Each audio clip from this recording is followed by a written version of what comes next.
Boa. Olá, boa tarde a todos. Sejam bem-vindos à nossa quarta Jam Session com o Stefano Moraes. Então, olha, é um prazer enorme. Olá, Stefano, boa tarde, como estás? Tudo bem? Há quanto tempo? Tudo bem, obrigado. Contigo também? Tudo bem. Bem, obrigado. Stefano, olha, antes de mais, muito obrigado pela oportunidade de podermos estar aqui hoje contigo a partilhar a tua forma de ver o mundo e a forma como tu vês os negócios. Acredito que és um apaixonado por pessoas, não é? E és um apaixonado igualmente por negócios e por números. Portanto, é uma combinação explosiva. E igualmente por mar, não é, Stefano? Vamos aqui nos divertir um bocadinho antes de começarmos o trabalho, porque vejo que o mar está contigo, não está?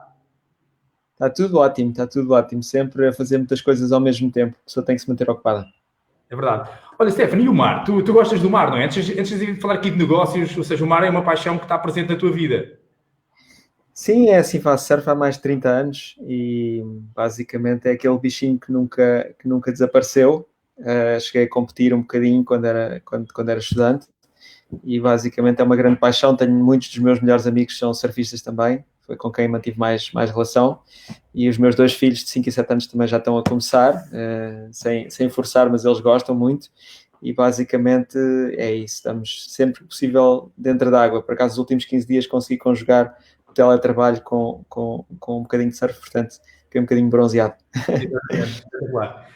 Olha, Stefano, uma vez ouvi uma palestra do McNamara, onde é que ele diz que, olha, eu ao longo da vida tive várias coisas, ou seja, portanto, eu vou contar assim em short modo a história, para depois gostaria de ouvir um comentário teu. Portanto, ele diz que foi surfista normal, ok, depois houve uma altura que ele diz que abandonou, foi trabalhar, mas quando ele trabalhava ele não era feliz. E então ele perguntou assim, eu sou muito bom a fazer o quê? E ele responde assim, eu sou muito bom a fazer ondas grandes. E a partir daí ele vai para as ondas grandes, um foco claro nas ondas grandes e vai por aí. Stefano, então tu também gostas de surf, tu és muito bom a fazer o quê? Em que é que eu sou muito bom a fazer? Sim. Olha, eu acho que eu sou uma pessoa que faz as coisas acontecer, ou seja, todos nós temos coisas boas e coisas menos boas, não é? Eu acho que penso relativamente bem nas coisas, não sou talvez tão bom no detalhe, mas sou bastante bom a fazer com que as coisas aconteçam. Getting shit done, basicamente, não é? E garantir que as equipas cumprem e que nós fazemos as coisas o melhor bem feitas possível. Acho que tenho tendência para decidir, ou seja, eu tenho uma tendência para decidir às vezes com informação imperfeita, porque eu acho que no mundo, hoje em dia, é mais importante decidir e, se necessário, depois voltar ao problema e decidir outra vez, com mais informação, do que não decidir. Aliás, acho que isso é um dos grandes problemas em Portugal. Acho que as pessoas, como não sabem bem o que é que vão decidir, não decidem nada e, portanto, não acontece nada.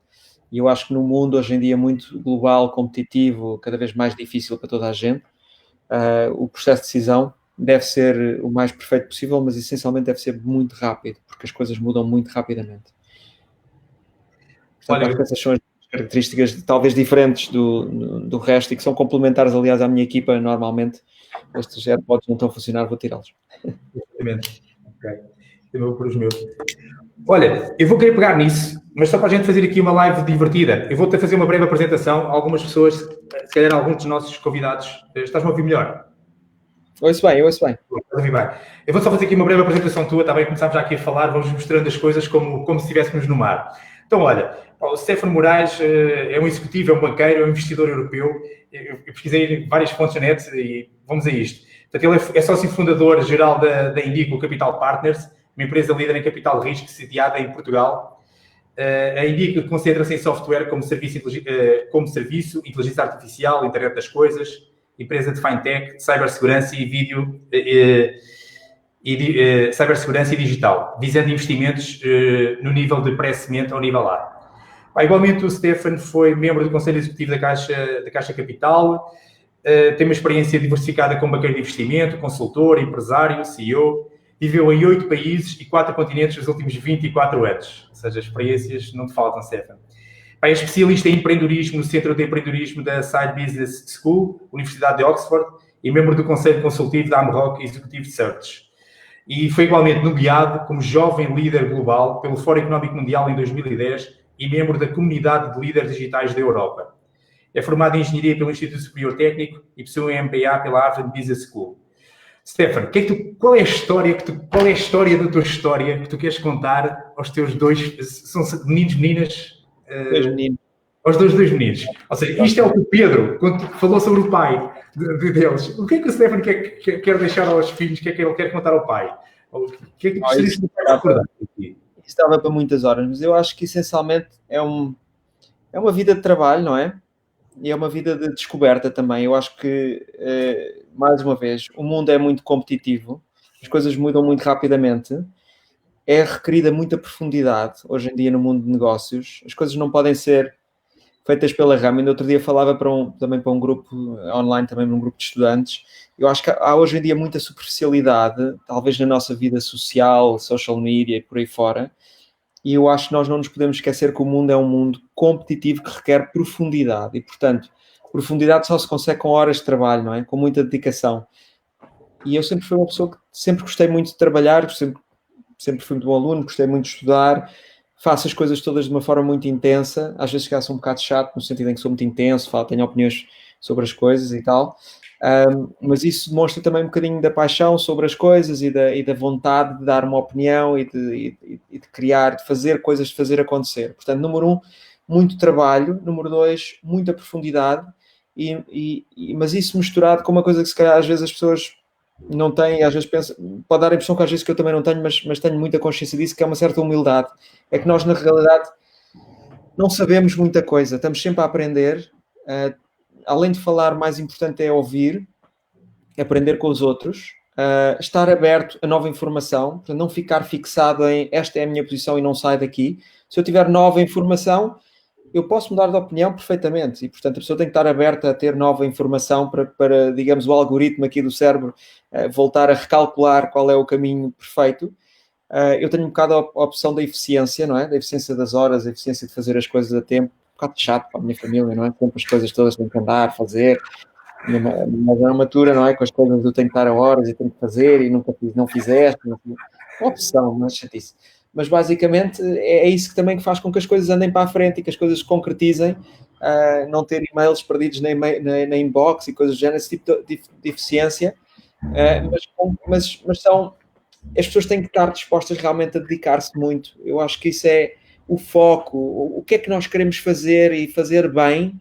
Não é fazer bem à primeira, mas é fazer o melhor possível, iterar e depois fazer melhor com muito foco. Isso são as mensagens. Não se faz nada sem trabalho, sem dedicação, sem profundidade. Sem dúvida.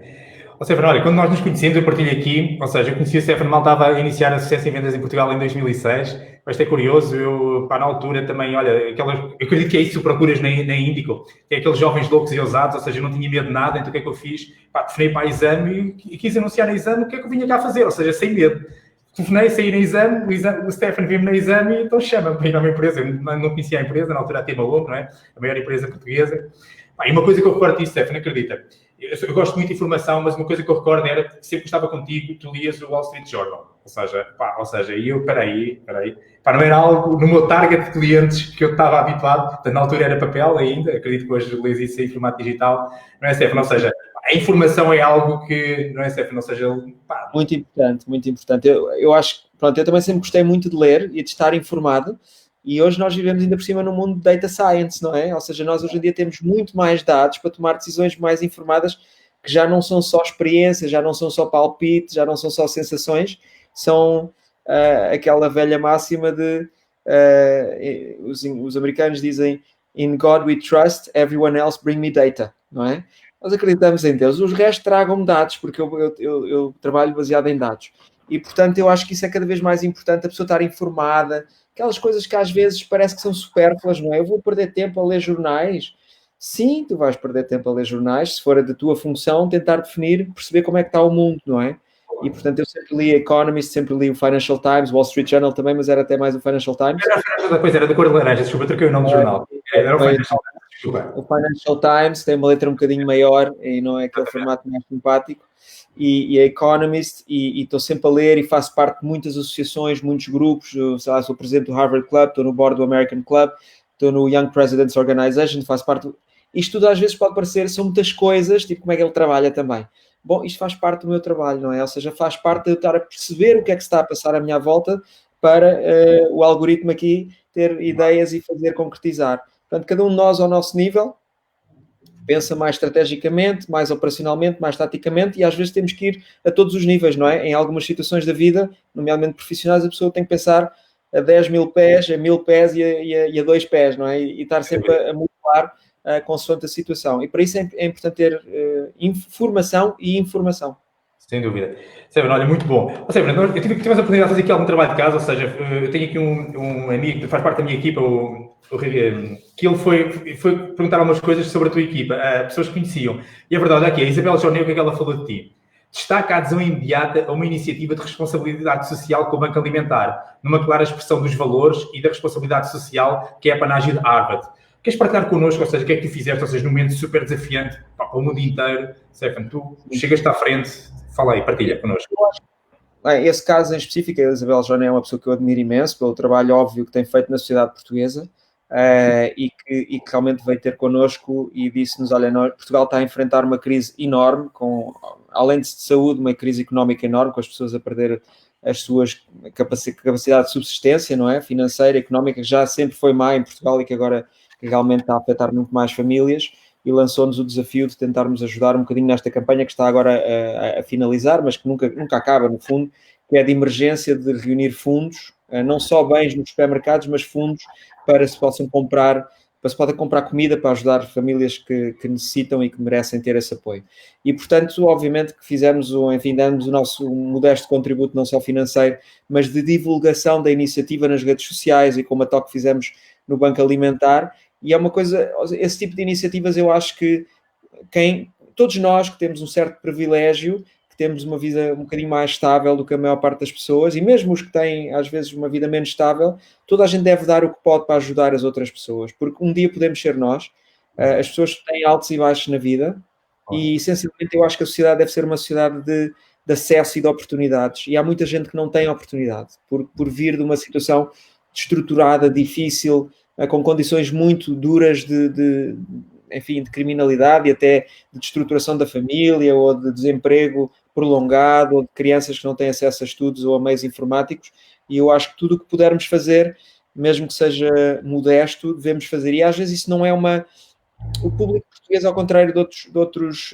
países, nomeadamente os Estados Unidos, que parece uma sociedade assim mais egoísta, mas a verdade é que o espírito de comunidade está lá, e as pessoas ajudam e fazem muitas doações, etc. Se calhar até porque o Estado está menos presente, não é? E nós em Portugal, também pela nossa própria capacidade económica, que também é limitada, mas há menos capacidade normalmente de doação. Nomeadamente as pessoas têm mais possibilidade. Por acaso as pessoas têm menos possibilidade, até são mais generosas em geral, curiosamente, pelo menos empiricamente é o que me parece. Mas há muito trabalho por fazer em termos de nós próprios também doarmos à comunidade o nosso tempo, a nossa experiência, partilhar, e todos, cada um de nós, fazer a sua parte pela comunidade. Portanto, eu faço isso em muitas maneiras. Isso foi um exemplo, e as palavras da Isabel, fico muito agradecido, obviamente. É verdade, é verdade. Porque, Stefano, acredita que eu acho que isto é... Claro que se eu olhar para ti, porque todos nós temos diferentes perspectivas de estar na vida, não é, Stefano? Ou seja, quando estamos nos negócios, eu gostei muito da forma como tu falaste, não é, Stefano? Ou seja, decidir com informação imperfeita. Acho que essa frase linda. O algoritmo do cérebro, não é, Stefano? Como tu falaste, trabalho, profundidade, humildade. Ou seja, porque há necessidade, não é, Stefano, de nós, de haver um equilíbrio no mundo, não é? Ou seja, por um lado, tu és ecologista, não é, Stefano, de tecnologia de ponta, e nota-se, basta visitar o teu, não é, Stefano, basta visitar o teu site e a perspectiva de tu e da tua equipa, onde é que está a inteligência artificial. Queres comentar isso um bocadinho para nós? Porque é que tu valorizas tanto isso da perspectiva da inteligência? E da inteligência artificial. Bom, sim. Nós, para dar um bocadinho um sucesso, nós somos um fundo de investimento em tecnológicas, não é? Nós temos, no nosso passado, investimos na vasta maioria das empresas portuguesas que acabaram por levantar muito capital a nível mundial, inclusivamente até só o ano passado, neste novo fundo, investimos 22 milhões e as nossas empresas levantaram mais de 230 milhões subsequentes. Portanto, são empresas que têm muita capacidade de angariar capital mundialmente para se tornarem campeões mundiais de tecnologia. Onde é que a inteligência artificial entra aqui? Nós estamos a assistir a mais um processo de integração, digamos, dos computadores na nossa vida. Uma coisa é nós usarmos um computador para fazer uma carta, fazer um texto, escrever um livro, ou uma Excel spreadsheet para calcular um pipeline de vendas ou digamos, os resultados de uma empresa. Outra coisa é depois usarmos ferramentas mais avançadas em que já digamos, é o algoritmo, é a capacidade computacional que nos está a ajudar a decidir. E isso faz com, essencialmente, treina-se o computador, o algoritmo, para ele saber, olha, se há 1 mais 1 igual a 2, então 1 mais 1 igual a 3. Pronto, estou a simplificar ao máximo, mas são um conjunto de regras que, quando se treina muito os algoritmos sobre muitas situações, olha, esta fotografia deste pulmão com cancro, e milhões de fotografias de um pulmão com cancro, depois, claro, o computador já consegue reconhecer uma fotografia com um pulmão com cancro, não é? Ou um macaco, ou uma pessoa loira, enfim. E, portanto, isso é o que é a inteligência artificial, é termos, no fundo, a ajuda digital para nos ajudar a tomar decisões mais simples ou nos dar mais informação. E, portanto, hoje em dia, para investir em tecnologia de ponta, tudo o que nós investimos, de alguma maneira, tem essa ajuda por trás, não é? Portanto, já não é só simplesmente um site de vendas, é um site de vendas que sabe que aquela pessoa que está à frente do site provavelmente gosta daquilo, provavelmente vai comprar, e por várias razões. Portanto, são, digamos, é a integração entre a capacidade computacional e a capacidade humana, tentando eliminar as tarefas, digamos, mais rotineiras, às vezes complexas, mas rotineiras e que demoram muito tempo, e que os computadores, com muita capacidade hoje em dia, fazem muito melhor e muito mais rápido que os humanos. Sem dúvida. Olha, Stefano, eu tive a oportunidade também de visitar o vosso site, para o qual vos dou os parabéns, e gostava que tu comentasse algumas frases, ou seja, de acordo com o vosso posicionamento e a forma como é que vocês comunicam com o mundo, pá, que eu acho que é muito interessante, ou seja, e é uma inspiração, pá, para todos nós. Então, olha, qual é a vossa missão? Apoiar as empresas de alta tecnologia que vão do local ao global. Pá, isto é lindo. Ou seja, pá, ok, eu concordo que não é aquilo, isto faz lembrar, pá, esta geração louca e irreverente que quer conquistar o mundo.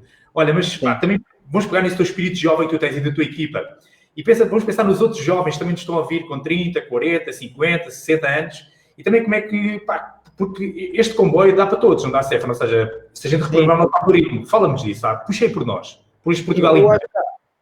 Sim, vamos lá ver. Uma coisa importante. O fundador da Nike, eu agora não sei a data exatamente, mas o fundador da Nike tinha tipo 60 e tal anos quando fundou a Nike. Okay? A Nike é a Nike, não é? Portanto, esta questão da idade é muito relativa. As pessoas não se podem limitar pela idade. Não podem dizer, já estou quase na reforma. Qual reforma? A pessoa vai para a reforma, morre de tédio, não é? Não há reforma. A pessoa tem que fazer coisas que gosta. Não quer dizer que esteja a fazer trabalhos que gosta, não deva parar e fazer outras coisas, se puder. Mas nós, a vida, ainda por cima, hoje em dia, com uma capacidade que temos, em princípio, de sobreviver mais uns anos, não é? Com mais toda a revolução da saúde que estamos a ter, eu acho que as pessoas não podem de todo considerar-se velhas ou antiquadas aos 40, 50, 60 ou 70. Está aqui dentro. Essa capacidade está aqui dentro. É a vontade de fazer coisas. Agora, isto é fácil? Não é fácil. Às vezes as pessoas vivem vidas inteiras a fazer coisas que não gostam, com chefes que não fazem sentido, com sacrifícios desumanos, dificílimos, de saúde, família e tudo. Portanto, tudo é compreensível, mas está dentro de nós realmente tentarmos fazer o melhor e nunca perder a esperança e tentar fazer coisas que mudem o mundo, não numa perspectiva teórica meio hippie, não é isso, mas coisas que realmente nos façam sentir felizes, essencialmente que nos façam sentir felizes e que sejam boas para as pessoas que estão à nossa volta. Outra coisa que é uma outra parte da questão é que realmente parece que as novas gerações já vieram com isto um bocado pré-programado. E isso dá-me uma enorme satisfação, apesar de que às vezes há assim uns quantos exageros, não é? Nós passamos logo do 8 para o 80 e, portanto, às vezes falamos com algumas pessoas de 20 anos que parece que estão a dar lições aos mais velhos, que não faz assim às vezes também muito sentido, mas isso é outra questão. Mas pelo menos, pela primeira vez que eu me lembro da minha carreira adulta, nos últimos 10 anos eu vejo uma geração de pessoas de 20, 30 anos que verdadeiramente não têm nada... não tem vergonha nenhuma de se afirmar como eu quero ser no top mundial desta área. Yeah. E eu acho que isso é uma transformação cultural da sociedade portuguesa importantíssima. Não vou dizer que são todos os jovens de Portugal, obviamente também há muita desigualdade de capacidade, digamos, de formação e de informação, mas há uma grande parte da população jovem portuguesa qualificada que tem que luta de igual para igual no mercado global.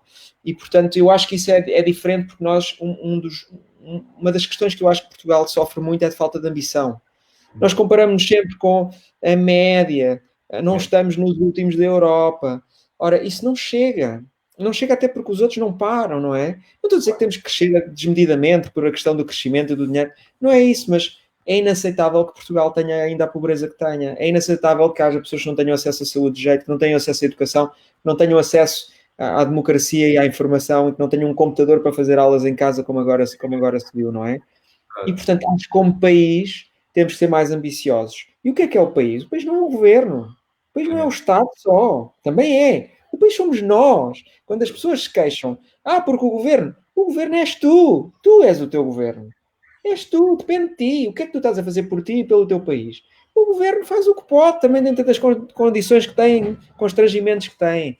E, portanto, eu acho que falta aqui realmente infectar as gerações todas com este otimismo e esta ambição, que às vezes é exagerado, eu sei, às vezes eu próprio sou muito crítico disso e às vezes tenho grandes clashes com os nossos empreendedores, parece que estão a viver na lua, mas eu adoro aquele otimismo e aquela let's go, let's do it, vamos conquistar o mundo e vamos conseguir. Depois não deu, ok, desde todas as pessoas se portem bem e aprendam com os erros, ótimo.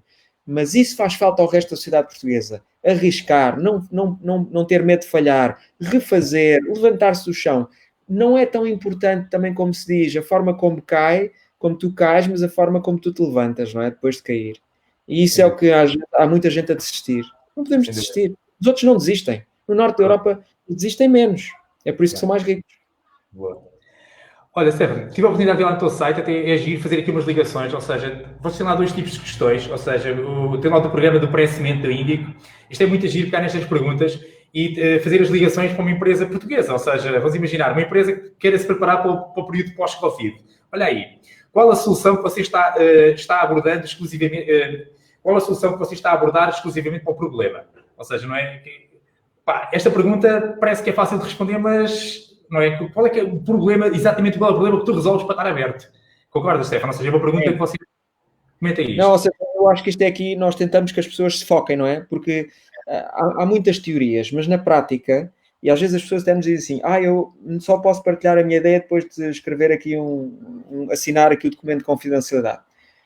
Há duas respostas para isso. Uma é logo não, porque nós recebemos 10 por dia e, portanto, não teríamos tempo para andar a fazer acordos de confidencialidade a toda a gente e é a nossa reputação, portanto, não há acordos de confidencialidade.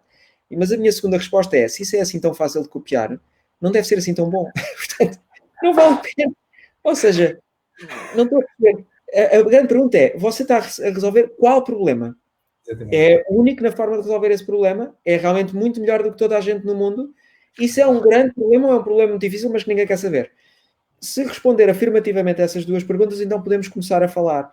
Se é só mais uma cópia de uma coisa qualquer, que é altamente copiável e que ninguém quer saber, pode ser bom para si, mas para mim não serve. Ou seja, para o meu tipo de investidores, que são pessoas que colocam dinheiro no meu fundo, para eu fazer investimentos altamente difíceis de fazer e que, esperemos, deem bons resultados, pelo menos no seu conjunto, tem que ser coisas muito especiais. E, portanto, nós não podemos viver na base da cópia. Temos que ser excepcionais nas coisas que fazemos. Em tudo na vida. Dentro do razoável, claro. Muito bom, muito bom. Stefano, outra pergunta que vocês colocam lá também acho que é muito boa e gostava que tu comentasses também é quais são os próximos marcos importantes em termos de roteiro de produto para os próximos 12 meses? Ou seja, o que é que tu gostas de ouvir aqui? Fala-me desta. Sim. Ou seja, isto tem uma característica que é a nossa indústria muda muito rapidamente e a competição é muito grande. Por exemplo, nós estamos... O venture capital é capitalismo na sua forma mais... agressiva no bom sentido, ou seja, as coisas são muito competitivas, muito rápidas e estão a acontecer. Não é capitalismo selvagem, não é isso que eu estou a dizer. É capitalismo rápido, acelerado, até à quinta casa. E, portanto, basicamente, o que nos interessa são os próximos 12 a 18 meses. Não me venham dar projeções financeiras de 5 anos, que isso ninguém sabe o que é. Vocês estão a inventar coisas novas que não existem. Daqui a 5 anos já há outra coisa nova. Eu não quero saber daqui a 5 anos. Lá chegaremos, passo a passo. É muito mais importante executar bem os próximos 12 meses do que sonhar sobre os próximos 5 anos. Sim, é importante ter uma visão a 5 anos, com certeza, de longo prazo, de dominar o mundo, qualquer que seja o mundo que a pessoa quer dominar.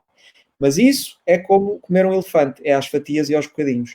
E, portanto, o que é importante é primeira fatia, segunda fatia, terceira fatia, bem feito. Não é pensar logo em 50 fatias mal feitas. E, portanto, basicamente é isso. Nós queremos é saber, estes senhores são pessoas da ação, ou estas senhoras, vão fazer acontecer já, nos próximos 12 meses, ou vamos estar aqui a discutir o cheque dos anos durante 5 anos? Isso para nós não serve. Execução. É muito mais executar bem, muito mais importante do que ter ideias brilhantes que nunca acontece nada. Fantástico. Até fica assim, estás a ver, até Pedro respira. São lugares comuns, eu sei que são lugares comuns, mas é Stefano, lugares comuns, está bem. Então vamos fazer lugares comuns, não é, Stefano? Fazer lugares comuns é que não é fácil. Mas tu fazes. Olha, Stefano, tem aqui uma questão que nos enviaram o José Duarte Souza. Vai aqui, olha. Aqui vai uma pergunta para o Stefano. A pandemia do Covid-19 e o confinamento obrigatório associado à mesma fizeram um fast forward gigantesco na adoção de partes da economia digital por parte de franjas de consumidores que até hoje resistiam historicamente ao entrar no século XXI. As taxas de adesão à economia digital aumentaram significativamente. E isso deve... Exatamente, obrigado. Isso deve certamente ao aumento substancial de solicitações de venture capital para financiar negócios digitais completamente novos, por um lado, e a expansão de plataformas digitais existentes, cujo modelo de negócios entrou em fase de crescimento explosivo. Creio que a Farfetch é uma delas. Este capital será alguma vez remunerado com lucros provenientes das operações? Ou será que estas empresas e ideias geniais do tipo Farfetch ou Uber estão condenadas a perder sempre dinheiro? Esta é a primeira questão. São muitas perguntas. Transição digital, música para os meus ouvidos, não é?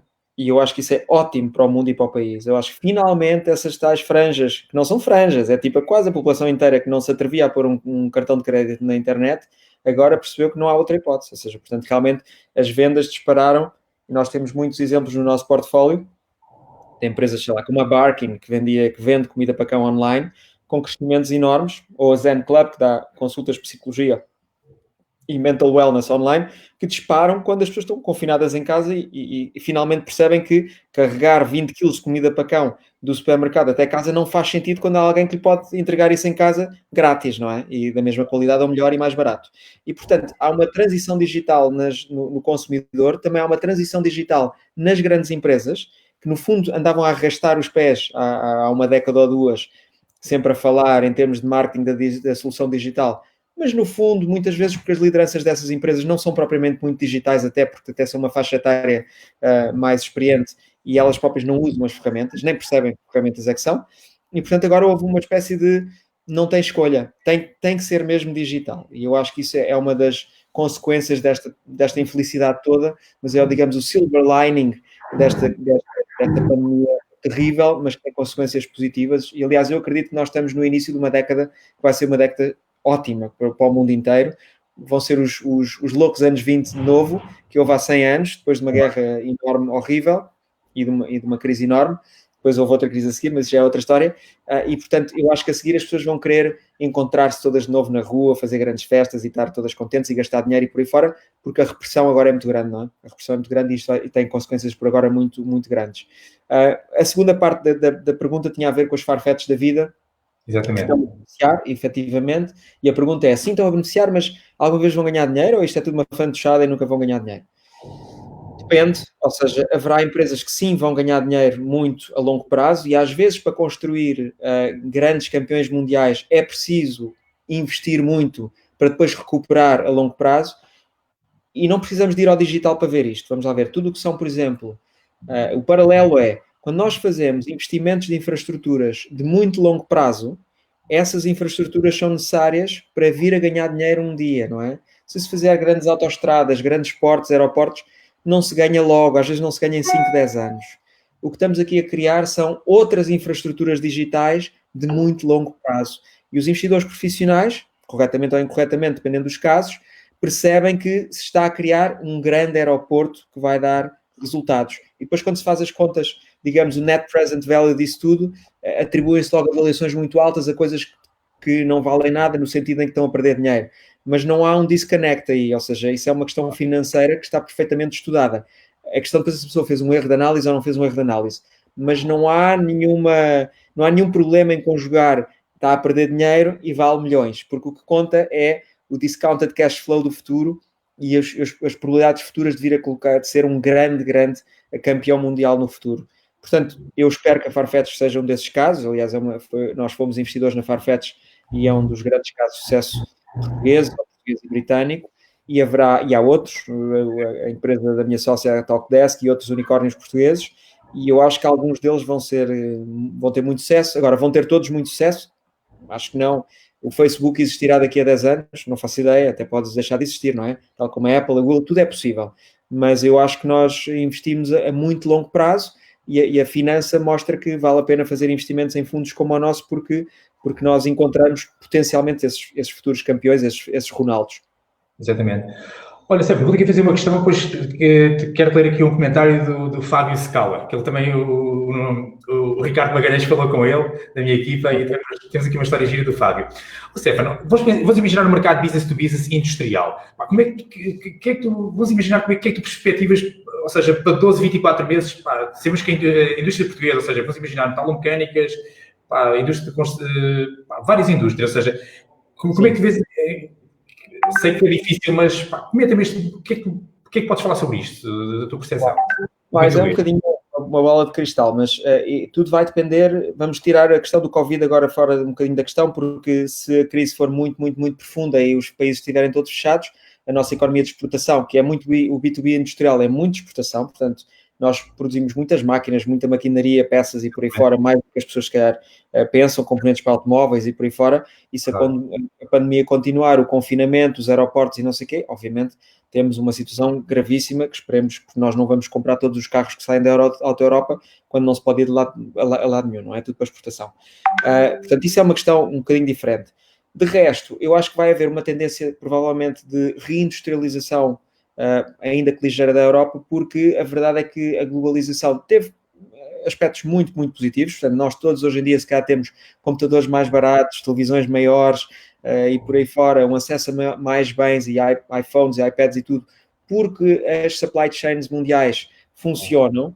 Só que o problema é que hoje em dia estamos a assistir a uma espécie de um pushback, portanto, o pêndulo está a ir um bocadinho no outro sentido, até politicamente, como nós vemos, com algum isolacionismo americano, chinês, europeu, enfim, toda a gente está a retirar-se para o seu quintal e a ficar um bocadinho mais, até porque agora com o Covid, mais uma vez se viu que quando se fecham os aeroportos, então como é que fazemos quando os contentores não podem vir da China ou não podem ir para os Estados Unidos?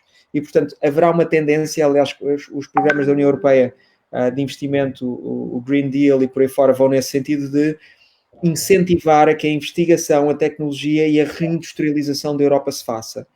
E, portanto, descontando a questão do Covid, mas tendo em conta as suas consequências, eu penso que pode haver uma boa hipótese de, desde que as empresas sejam competitivas e estejam na ponta, e daí nós termos que ter a ambição, não pode ser mais do mesmo, uma coisa básica sem valor acrescentado. Tu lembras do que nós fizemos na Tema, não é? Que foi tentar acrescentar valor àquela operação e deixar de se competir, digamos, no low cost. Desde que haja condições macro para isso, que nós na altura na realidade não tivemos, que apanhámos com a crise inteira, digamos, financeira em cima, eu acho que pode haver um renascimento para quem souber, digamos, passar a crise. Aliás, já na última crise portuguesa, as empresas exportadoras que sobreviveram cresceram muito, porque efetivamente adaptaram-se, fizeram produções mais pequenas, mais especializadas, de maior valor acrescentado e conseguiram ganhar. Quem não se quer adaptar, quem quer fazer mais do mesmo e continuar a competir no baixo custo, com baixos salários, obviamente não tem muita hipótese a longo prazo. Portanto, nós temos de estar sempre na diferenciação. É a única forma de uma economia pequena como a portuguesa ter sucesso em vendas, é diferenciar-se. Exatamente, espetacular. Então, olha, eu também acredito que as empresas, Stefano, elas conseguem se diferenciar entre gestores e líderes. Então, vamos ouvir aqui uma história do Fábio e depois tu vais comentar. Então vá, olha aqui. O Stefano é uma pessoa que foi muito importante na minha carreira. É um grande amigo, é um grande ser humano extraordinário. Eu trabalhei com ele há quase 10 anos. O Stefano ensina uma diferença entre um gestor e um líder. Ele, antes de ser gestor, é um grande líder, é um líder natural. Houve um episódio que me marcou muito. Foi uma conversa que a gente teve, acho que foi no Banco de Moçambique, em que eu tinha um grande orçamento para aprovar e eu apresentei algumas ideias para ele. E ele disse que não concordava com alguma das ideias e que eu as explicasse. E eu expliquei as ideias e disse porque eu achava que as coisas deviam ser feitas dessa maneira. Porque é que as rúbricas tinham de ser instituídas da maneira que eu estava colocando. Ele prestou atenção, ouviu o que eu estava explicando, fez perguntas, etc. E no final ele disse-me: eu continuo a não concordar com você, mas esta parte é sua. E se você não tivesse credibilidade profissional, você não estaria na minha equipa. Portanto, faça da maneira que você achar melhor. Grande Stefano, vá. Bom, o Fábio dizia, nós agora já não trabalhamos há algum tempo, mas é realmente um bom amigo e está a ser muito generoso. Mas ele às vezes, quando me dizia algumas coisas, eu começava por dizer assim, bom, isso é um bom começo. E ele já sabia que eu não concordava, que ainda faltava assim um bocadinho. Mas éramos uma equipa e cada um tinha a sua perspectiva, não é? E eu acho que é preciso, cada caso é um caso, cada situação é uma situação, mas nós temos realmente que dar empowerment às equipas, não é? As equipas muitas vezes têm muito mais conhecimento técnico do que é que se está a passar. As decisões têm que ser tomadas em equipa, não é com chefe ou sem chefe. Obviamente que depois o líder, o chefe, em última análise tem a responsabilidade e que se não concordar mesmo, nem dizer, não, desculpa, olha, não é por esta razão e acabou, não interessa, é para fazer, quando é para fazer, é para fazer. Mas quando a pessoa tem dúvida, eu acho que em geral deve-se confiar em quem tem mais conhecimento, em quem tem mais detalhe e quem está, digamos, no terreno, não é? E portanto eu sempre fiz isso com as minhas equipas e tenho a sorte, por exemplo, de ter hoje em dia uma equipa excelente, com 2 sócios incríveis, que somos todos muitíssimo complementares, eles são muito melhores do que eu em milhares de coisas. Portanto, a coordenação faz com cada pessoa dando o seu melhor e confiando uns nos outros, ainda que não tenhamos de estar sempre de acordo com tudo, mas há que confiar, há que testar e tomar a responsabilidade individual, mas também conjunta, pelos erros que se fazem. Sem dúvida. Outra coisa que também achei super interessante, quando pesquisei no vosso site, Stephanie, ao nível da vossa empresa, vocês têm posicionamento onde é que vocês procuram apoiar, portanto, empresas, não é, que queiram escalar rápido, ganhar grande tração, mas onde é que eles queiram trabalhar em equipa com vocês, ou seja, na perspectiva não é que as pessoas sejam premiáveis, não é? Porque vocês não se limitam só a pôr o dinheiro, mas vocês querem fazer com eles, não é? Queres comentar isso? Sim, isso foi, eu acho que parcialmente essa minha visão que já tinha foi reforçada quando nós trabalhámos juntos, Pedro, nos projetos na Tema, ou seja, eu acho que é fundamental ter, quando está a investir para o longo prazo e com acionistas e com capital de risco, é fundamental ter o capital certo. O dinheiro não é todo igual. Eu aprendi na primeira pessoa que, dependendo do tipo de acionistas e de administradores que a pessoa tem à volta quando é CEO, faz toda a diferença, toda a diferença. Eu tive a sorte de já ter estado nos lados todos da mesa, não é? Já fui banqueiro, consultor, CEO, empreendedor e investidor profissional e, portanto, eu percebo como é que as pessoas se sentem quando estão ali com investidores, porque eu já estive no papel de CEO, a ter que apresentar números e ter que pedir ajuda ou não pedir, ou ter, enfim, estar à espera de feedback e não o ter. E, portanto, nós tentamos, e para nós é absolutamente fundamental, até porque as empresas são jovens e as pessoas são jovens e o mercado é muito competitivo à escala global. Portanto, para nós é importante estar próximo e ter pessoas com quem nós possamos falar e que nos tratem, obviamente, com respeito, que é uma coisa mútua que eu acho que é fundamental. E, portanto, uma das características que nós procuramos também, além da ambição, é uma certa humildade no sentido de capacidade de ouvir.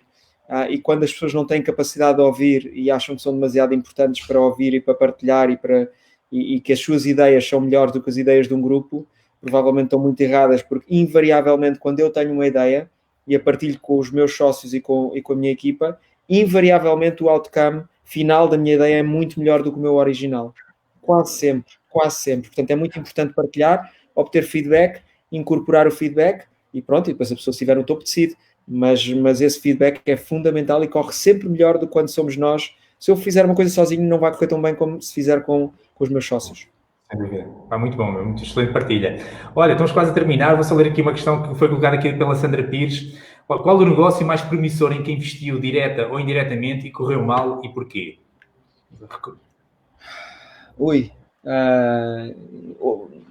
É difícil estar a dizer um específico e também não quero estar a dar nomes, mas posso dizer que nas minhas antigas funções de administrador na Caixa Capital, no fim daqueles 4 ou 5 anos de investimento, basicamente tínhamos já cerca de 30 páginas de slides de erros, alguns feitos por nós, outras situações que podíamos ter antecipado e que são a tentativa exatamente de aprender com tudo o que aconteceu. E eu acho que muitas vezes as pessoas não dedicam tempo suficiente a fazer o post-mortem numa situação. Porquê é que aquilo não aconteceu? O que é que podia ter sido otimizado? Às vezes são coisas totalmente fora do nosso controle, sim. Ou seja, caiu uma bomba atómica, aquilo que eu... Pronto, ok, não há nada a fazer. Mas há muita coisa que ou nós podíamos ter feito ou que nós podíamos ter antecipado e tentar influenciar outras partes para que aquilo acontecesse. E, portanto, todos os negócios têm muito potencial, mas muitos acabam por falhar por pequenos detalhes, grandes e pequenos detalhes. E é mais importante do que estar a dizer um ao outro, é o princípio de análise sistemática dos erros, do que é que poderia ter corrido melhor numa operação especial. No fundo é como se fosse uma operação especial que se fez numa guerra, e quais foram os detalhes operacionais que correram mal ou que podiam ter sido ainda melhores para aperfeiçoar a operação. E, portanto, nós somos muito adeptos disso, já o estamos a fazer neste novo fundo também, apesar de que este fundo ainda é recente, ainda não temos, mas já estamos a vislumbrar alguns erros que tínhamos cometido e que poderíamos ter evitado, mas isso é muito importante. Lá está, é humildade e capacidade de trabalho e de ouvir. Sem dúvida. Olha, Stefano, foi espetacular. Isto voou muito rápido. Eu quero ir assistir isto outra vez, porque, obrigado pelas partilhas que falaste e principalmente de uma maneira tão descontraída. Estás a ver? Eu acho que isso, quero dar os parabéns, porque passaste aqui conteúdo, fantástico, mas de uma maneira, super descontraída. Eu não faço surf, mas gosto de ver, ou seja, andámos aqui a surfar nas ondas e vou recordar aqui 3 ondas espetaculares. Para começar, é decidir mesmo com a informação imperfeita. Stefano, espetacular esta, não é? Temos de decidir mesmo. Esta frase, linda. Uma onda linda. Segunda, eu vou falar da terceira e a segunda já vou lembrar. A terceira eu gostei muito desta, que foi análise de erros sistémica. Já tínhamos 30 slides, não é, de erros sistémicos. Ou seja, isto não, porque normalmente as empresas dizem, nós temos aqui 30 slides das nossas 30 vitórias. Não, mostra-me os 30 slides, não é, dos erros que tiveste e das sugestões de melhoria que pudeste fazer. Isso é que é portfólio, não é? Sim, sim. Essa é muito boa.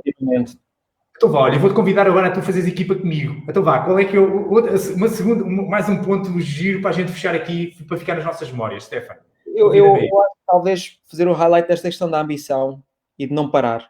Ter profundidade, ter ambição e não parar. E a pessoa não se deixar limitar pelas suas próprias, aparentemente, fraquezas, ou pela sua idade, ou seja, todos nós temos muito mais capacidade de fazer muito mais coisas do que fazemos. E, portanto, está aqui dentro, está na nossa capacidade de pensar positivamente. Não é ser naivo, nem ser idiota, digamos, não é? Nem andar a inventar coisas que não funcionam. Mas é andar para a frente, não desistir e capacidade de se levantar depois de cair. Mais do que a forma como cai, é a forma como te levantas. Sem dúvida, sem dúvida. Stefano, olha, quero-te agradecer, muito, muito obrigado por esta deliciosa conversa que tivemos aqui. Porque acredito, não é? Ou seja, por trás destas palavras bonitas, estão números consistentes, ou seja, estão provas dadas. Ou seja, convido vocês a conhecerem o Stefano, é fácil nas redes sociais, LinkedIn, não é Facebook, a empresa dele não é Indico Capital, igualmente. Stefano, olha, muito obrigado, até breve, porque és daquelas pessoas que faz lembrar, como tu disseste aqui, faço parte disto, daquilo, ou seja, eu quero continuar a manter contato contigo, porque é bom estar ao lado de boas pessoas com boa energia como a tua e que gostam de partilhar e que, é bom. Mantenha a nossa disponibilidade. Exatamente. Obrigado a todos. Muito obrigado. Obrigado, Stefano. Olha, convido vocês aí também a continuarem a acompanhar o nosso trabalho. Nós vamos ter no dia 8/6 o nosso próximo convidado, a nossa quinta Jam Session do Luís Febre, portanto é CEO de um importante grupo de moldes português, o Grupo SOCEM. Também vai ser interessante para nos passar a perspectiva de como inovar e agir neste momento ao nível de uma indústria global, que é a indústria dos moldes. E, igualmente, também convido vocês a acompanharem o nosso movimento AC/DC no nosso Facebook. Vamos ter novidades muito em breve, onde é que vamos lançar a Semana das Vendas AC/DC. Stefano, então, olha, continuação de boas ondas no mar e fora dele, está bem? Obrigado. Obrigado. São boas vendas. Tchau. Obrigado, tudo bom. Tchau, obrigado, boa tarde. Ok.